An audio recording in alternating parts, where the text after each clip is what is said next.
everybody, how's it going? This is Catherine from Dryer Days Art Studio. So I know this looks like a giant mess right now, but I wanted to get all the stuff that I find the most important in making my resin geodes and just get them on the table so that I wasn't forgetting anything. As I go through each one, I will sort of set them aside so this won't look as cluttered, but I did want to go through each item, why it's important to me in making these resin geodes, some of the techniques I use, the places where I buy these items, and hopefully this will help you in your resin making process because a lot does go into these geodes. They're time consuming, and you just want to make sure that you're doing it right so that all this time isn't for waste. Okay, so I'm going to start with the boards that I use. My husband and I typically cut our own boards. I did find a new shop online that makes really, really good, all different kinds of shapes, cutouts. They're laser cut out of birch, I believe. And if you want to check out this video's description, I will have a link to that store and where you can find the same kind of products that I use to do my geodes on. And also there will be a coupon code in there for that store. And so this right here, this is on birch. My husband and I cut this. And then what I do is I sand them down because the edges are usually pretty jagged. So I just take sandpaper like this and I usually like fold it in half and I just go around, smooth out the edges.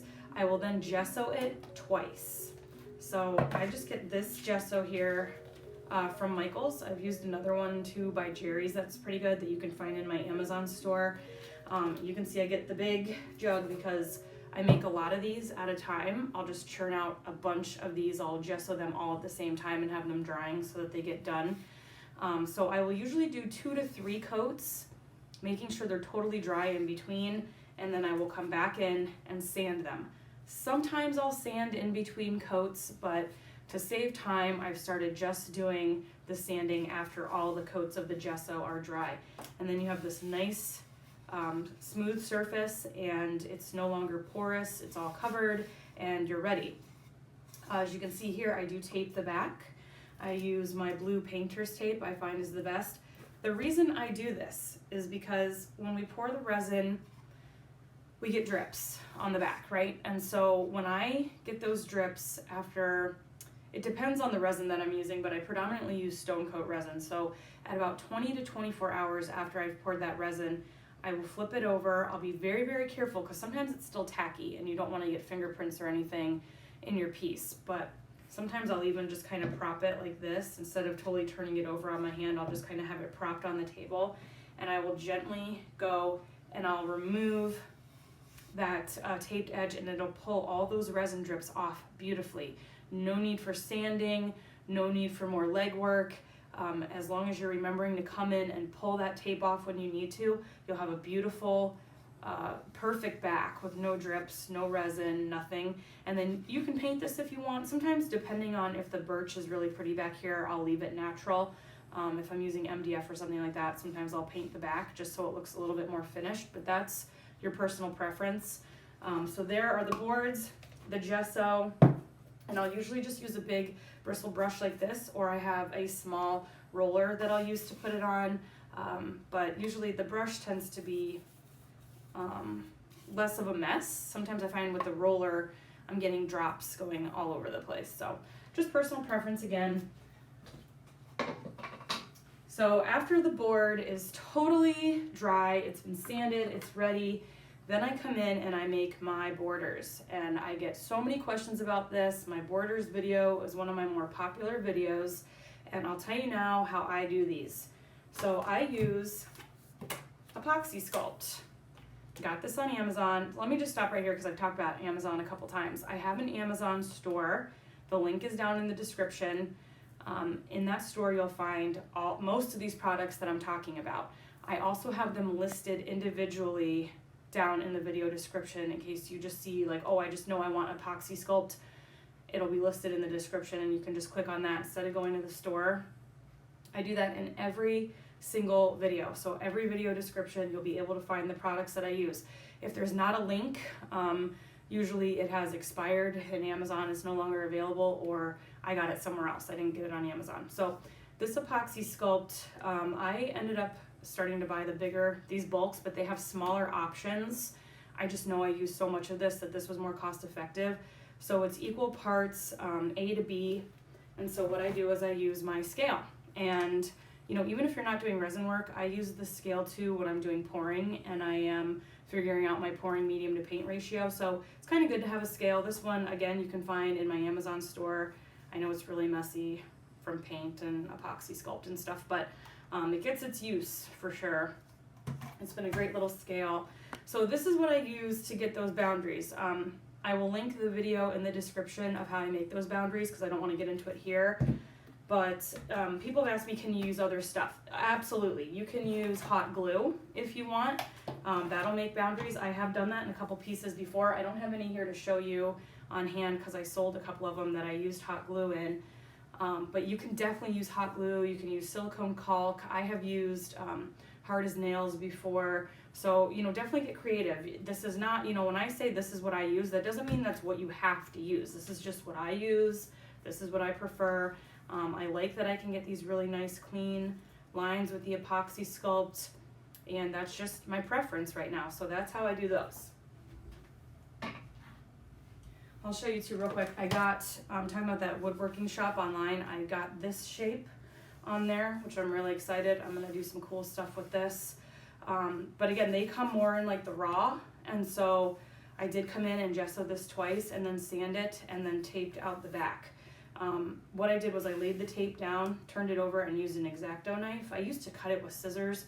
My husband said, why aren't you just using an X-Acto knife? I was like, I like to make things difficult. So now I use the X-Acto knife and it goes so much quicker. It's so much easier. So there's that. And here's just another, this is one of the shapes that we made here at home, and just showing the epoxy. It's ready now for paint and resin. It's ready to go. So now the boards are prepped with the epoxy sculpt and the gesso. Now what I do is I come in and I paint the sections that I want. I usually will just use acrylic paint. I don't dilute it down, and I'm not picky about it. If I see a craft paint that's the color I want, or if it's a heavier bodied like Liquitex Basics, I'll use that. I usually do mix a couple colors together to get the exact hue I want. I know people will ask me a lot, you know, what color did you use in this? And I usually don't list the colors because I mix them to get the hue that I want. So it's not just one color. And then I also will come in too and glue down stones or glitter. And so like these, for example, these I got from Laura's Art Corner, which I will put the link to her store down in the description, as well as a coupon code if you want to go check out her store. And then like these, this is raw chrysocolla and raw crystal quartz. There's a shop in my parents' town where I grew up that has like all raw stones.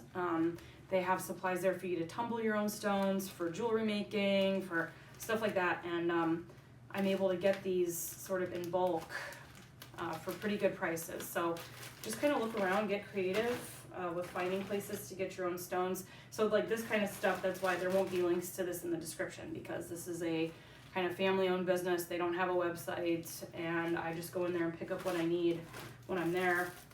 These I got it just for you online UK. There will also be a link in the description to that. These are like, I don't know if these are real quartz, and they're tumbled. They kind of look like it, but they're nice and smooth and shiny and clear. This is like a mirrored decorative glass filler that I got. believe it's glass. And I just got this at Michael's in the floral department with their vase fillers. Some more stuff from Laura's Art Corner. I've gotten some really cool shard glitter and glass glitter from Laura's Art Corner. So again, that will be in the description. And then I get a lot of questions on where I've been getting my Swarovski rhinestones. These were gifted to me by a family member who got them from, I believe, an estate sale. So, which was just very lucky for me. I know I've seen Swarovski rhinestones and crystals at the craft store at Hobby Lobby, and they're kind of pricey. They can be interesting to work with. I'm still kind of messing with them as far as the kind of glue that I like, and then using tweezers a lot to kind of move them around and get them where I want them on the piece. So again, a little time consuming. It can be tedious, but I like that kind of work, so I don't mind. And all of these products, when I put them down on the board, typically I will use my mini glue gun. Again, you can find all this in the description in my Amazon store. But sometimes what I'll do too with these bigger stones, if I know I want them in a certain area and I'll get them all laid down and they're perfect where they are, obviously I don't want to pick them all up and glue them down again. So what I'll do is I'll drizzle over that whole section with clear Elmer's glue, just regular old clear Elmer's glue. It dries clear, and this will at least kind of get them in place that they won't move, and they'll stay pretty much put until I am ready to come in with my resin and get them permanently down. Okay, so now my piece is painted. I've gotten my stones and my glitter everywhere that I want them. The next step is I will come in with typically masking tape. Sometimes I will use the blue painter's tape, but I prefer the masking tape for this portion. And what I do is I tape around the entire edge like this. And that is to create a dam or barrier to keep the resin in while we're working. Once the tape is in place and where I need it and it's secure, you want to really go around and make sure that tape is nice and tight around your edges. You're ready to make your resin. Like I said before, I pretty much only use stone coat resin, their art resin. When I am making coasters and stuff specifically, I will use more of their countertop resin because it is heat resistant up to 500 degrees. It's a little more durable, and that's more of like a functional art. It's not something that's going to be hanging on the wall where I really want that high UV protectant. So again, use primarily the Art Coat by Stone Coat. You can find a link to their store in the description of this video, plus a discount code for $10 off. So definitely check that out in the description of the video. You want to follow the manufacturer's instructions regardless of the brand of resin you use as to, you know, if it's 1-to-1 equal parts. I have found to be my favorite on Amazon. I've used a couple different kind of cups before. Like I used this one before, and I don't use them anymore because when I go in to clean them off with my alcohol, rubbing alcohol, it actually rubs off these black notches that show me the amounts in here. So that's kind of defeating the whole purpose. Now I can't measure out my resin. So these have been awesome. They're nice and smooth on the inside. There's no ridges, so I get really clean mixing done with these cups. Clear, you know, on the sides here in ounces and milliliters, depending on, and cups too. So depending on what you like to use. I will show here too that I have found these cups on Amazon, which are in my Amazon store. I really like these too. They have the amounts on the side as well, ounces, milliliters, and if I know I just need to do like a quick top clear coat of resin, or I'm maybe making a coaster or something, I will just use these and I'll just throw them out. I don't usually reuse these. These are disposable, but they have come in handy for certain instances. So once I get my resin, equal parts of Stone Coat Countertops resin, equal parts into this big jug here, I will come in with a painter's stick. One of these is not gonna cut it. I have had these sticks break off in the resin before. They are just not strong enough. I know on the Stone Coat site, they actually use like a drill with an extension on the end to mix it, and like I'm not that tech savvy that I feel comfortable using that, so I come in and I use a heavy duty painter stick. It's nice and thick, it's strong, and I just find it gets a really good mixture. I also just found these smaller ones at Hobby Lobby, so the link will not be in the description for these, but if you have a Hobby Lobby near you, I found these. They're nice and thick, but they're a lot smaller, so if I'm just using a little cup like this and I don't need this giant stick, I'll just come in and use one of these smaller ones. So now the resin is mixed, we're ready to go. I always put my gloves on actually before I even start mixing, so I should have said that earlier. Anytime I'm going to open the resin, I will have gloves on. So I really, really like these. I do have these in my store, and a link for a women's size medium in the description. They're black, latex free. I used to be a hairstylist, and I always use these. I just found they're nice and snug, so you can work. It's not like other kind of cheaper disposable ones where they're really hanging off your wrist, and they're nice and long too. So, and the thing with these, they're so durable that what I'll do at the end is wipe my hands down with an alcohol wipe, and now I can reuse them. So you can reuse these a couple of times, probably wouldn't last more than a few times, but you can definitely reuse them. And I also use a respirator. You want to make sure that whatever you're using on here for the filters is a vapor type filter, because no matter what kind of resin you're using, you're going to have to use a heat gun or a torch to get the bubbles out of the resin, and to also create cool effects if you want with your resin. And so I'm just safety first. No matter how high grade professional the resin is, you are giving off fumes once you heat it up. So I make sure I have one of these on. I have windows right here that I will crack, and I have a small fan that I'll have going just to keep that ventilation really moving around the room while I'm working. And so now that I have my protection, we're ready to go with the resin. I usually come in with these small little Dixie cups. You can just find them at your local grocery store. I use them in my children's bathroom for their little, to rinse their mouth out when they're done brushing their teeth, and I just buy a bag of them for myself. And the reason I really like these is because you can pinch them like that and make this sort of funnel here. And when I come in to lay my resin, I can do smaller strips of a color instead of just blobbing it, out. So you can pinch it and lay it in there nice and thin. So I really like these. And obviously these little sticks are where this comes in handy. So I'll put in a little bit of resin. I'll kind of eyeball it how much I think I want, and then I'll come in with my mica pigments or my pigment paste, and I will do no more than a 10% ratio of the pigment to the resin, and then just come in with these and mix it thoroughly. And I will, as you may see in my video, sometimes I even use this stick as a tool where I'll kind of get some on my stick and drizzle it in. And so I really like these. You can find these in my Amazon store. They're really cheap. I have a box of like 1,000 of them. You can find them at Michael's and stuff too. They're just popsicle sticks, craft sticks. I do also use these orange sticks, which I found online. These go back to my cosmetology days too, of doing manicures. And you have, 2 different tips here, types of tips. And yeah, I'll just come in, I'll do effects with these. I'll use them to come in underneath and wipe any drips off. So those come in handy too. I just want to talk about some of the additives that I do use. Again, with Laura's Art Corner, I've gotten some really awesome products from her.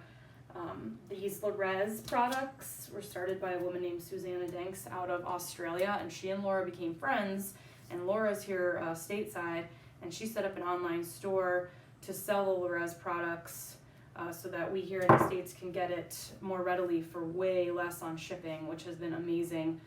The Stardust pigment powder is probably my favorite pigment powder of theirs that I've tried, and the pigment pastes are just awesome. They give really nice effects in the resin. You can really get a nice opaque look if that's what you're going for. A couple other brands that I have used, Artisan Pigments I really like. They have, their pigments are all metallic. They're a mica powder, very, very beautiful. Also in the description below. And then also the Just For You Online UK products are really cool. You can get some really different looking, like these are flakes, and I use these in my emerald video. You can check that out. Just really beautiful, chunky glitter. Yeah, so just check them out if you get a chance. Just wanted to mention a couple of those products that I really like using. This wouldn't be a video about my most important products that I use if I didn't mention my painter's triangles. Another fellow artist and friend, Maggie, told me about these. They are also available in my Amazon store. That's where I bought them from. And they are just these little triangles that you set up. And then you can prop your work on it. So now your work is elevated ever so slightly so that resin has a place to go. If you just pour resin and your surface is flat like this to the table, it's going to stick to the table. You're going to get it. It's going to be a mess. It's going to be a nightmare. So these, and because they're plastic, if I get like you can kind of see I've gotten resin on these before and they have been stuck, but they peel right off. So they have just been a lifesaver. The reason I have so many is I've bought like 2 or 3 packs of them because sometimes I will have several projects going at the same time. Or if I know I have a couple projects going and I need to set it aside to dry, I can set these up in my drying area, curing area. So yeah, I just really love these. They've been amazing, and I love it because instead of a rack, I can like put them wherever I want underneath. And so that way when I come around to get my drips, you know, I'm not fighting with a rack, or they're just really easy to move. And yeah, I just really love them. I can't say enough about them. I prefer to use a heat gun when doing the resin. You can use a butane torch or a heat gun. I just really like this heat gun. I've used it for a long time. It's really lasted me. I'll probably need to get a new one here soon, but I like Wagner products, and this one never fails me. There's 2 settings, high and low. I usually use the low setting, but sometimes I will blast it on the high heat just to get some really cool effects. But this is also an Amazon store. It's only about 20 bucks, I think, so not a bad deal for this. And you're gonna need it. I mean, you have to use the heat to blow the bubbles, get the bubbles out. A blow dryer will not be enough. Again, the hairstylist thing coming in here, I have a million blow dryers laying around. Some of them get very hot and they will not achieve the same results that a heat gun or a blowtorch will give you. So once I have the painting exactly how I want it with the resin, I will let it sit for about 3 hours before I come back in to peel this outer tape off. So I'll let it sit for 3 hours with the resin in here, and then I come in and I pull this tape off to let the resin go around the sides and kind of blend it in. But it's kind of thickening up enough that you're not going to lose your whole piece going over the sides. That's why I wait a couple of hours before I pull it off. And so when I'm doing my cleanup with my used plastic cup, what I'll do is I'll take a paper towel, and I still have my gloves on this whole time. I'll take a paper towel and just come in and wipe out any extra residue of resin that's still in there. I really wipe it as well as I can, get it all out, clean up the outside, whatever. Toss that one. I'll take a little bit of 91% isopropyl alcohol, and I'll do just a little bit into the bottom of this, and I'll swish it around, grab another paper towel, and just come in there and take that rubbing alcohol and wipe it all around really, really well. And you'll be able to tell when it's kind of getting the resin off. You'll see that it's where your clean areas are, and then I'll just throw that out, and then you can reuse these cups as many times as you want. I use these all the time. Now, for smaller areas, like when I want, unless my gloves are really covered in resin, like from cleaning this off, if I got my glove really in there and they're covered, I will use a big paper towel like this with rubbing alcohol on it and clean my gloves off. But if I really only got a little bit on my gloves, I come in with these little alcohol prep pads. I got a whole box of them. I'll show you. I just have them in the drawer right next to where I work, so I can just reach in and grab one if I need it with my resin glove on. And there's 2 in this little pack here. You just rip it open. It's a little prep pad like you would find probably in a doctor's office or something. And I just wipe off my gloves, get my fingertips, and again, this is with the gloves on, and then you can just throw that out. I'll then take the gloves off and lay them to, dry out if I'm gonna reuse them. And then I go and I wash my hands with soap and water. You wanna make sure you do that. I did learn in my Facebook group, Dryer Days Art Studio Resin and Fluid Art group, that you don't wanna use these alcohol pads right on your skin. So if you get resin on your skin, you don't wanna use rubbing alcohol because it'll actually help the resin, I guess, seep into your skin. I had never heard this before until just recently. I'm hoping it's accurate because a couple people seem to be aware of this, although I had never heard that before. So definitely if you get resin on your skin, I have used like just essential oils, or I've even used olive oil from my kitchen to put it on there and just kind of break it up a little bit, and then use warm water and soap to get the rest off. What happens if you mix a ton of resin and you've done your piece and you still have quite a bit of clear resin left? Not quite enough to do another piece, but you've got this resin, it's expensive, you don't want to waste it. Well, that's why I buy molds like these. And you can make coasters, you can make jewelry, and you just come in with your extra resin, lay it in, and then I use predominantly alcohol inks with my coasters and such. I have videos on that as well. And let me just show you, I'm going to grab you a couple coasters I did with leftover resin. So these were all done with leftover resin, and actually this one right here was from leftover resin from my emerald video that I did, and if you look really closely you can see the flakes in there that I used from that video. But yeah, I just had leftover green glitter resin. You know, I'm talking in like these little cups. I had a bunch of resin left over and I did not want to waste it, so I just poured it all into my resin mold and got that. This I had a bunch of clear resin left over, so I poured clear in, and then I used my alcohol inks to get this effect, and the same with this one. This is alcohol inks with clear resin. So you know, you can definitely repurpose it. Don't waste it if you don't want to. Those molds, again, you can find them in the description of my video and in my Amazon store. So I hope you guys found this informative. I get so many questions about the pieces, and I didn't want to get too long-winded or go into stuff too much, but I wanted to be thorough and explain my process and how I do things. And again, this is just how I do it. I'm not saying this is the only way, or like the only resin you should use or products or whatever, but they're what I have found to be the best.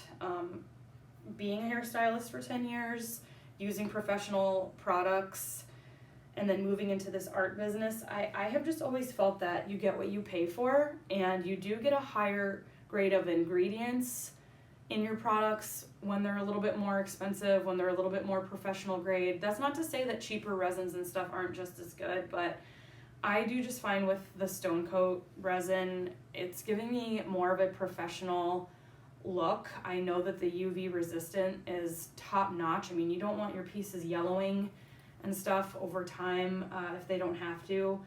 And so anyway, I hope you guys enjoyed this video. Please like, comment, and subscribe. Come find me over at Instagram at Drier Days and check out my Facebook group that I mentioned earlier. And until next time, everybody, keep on pouring.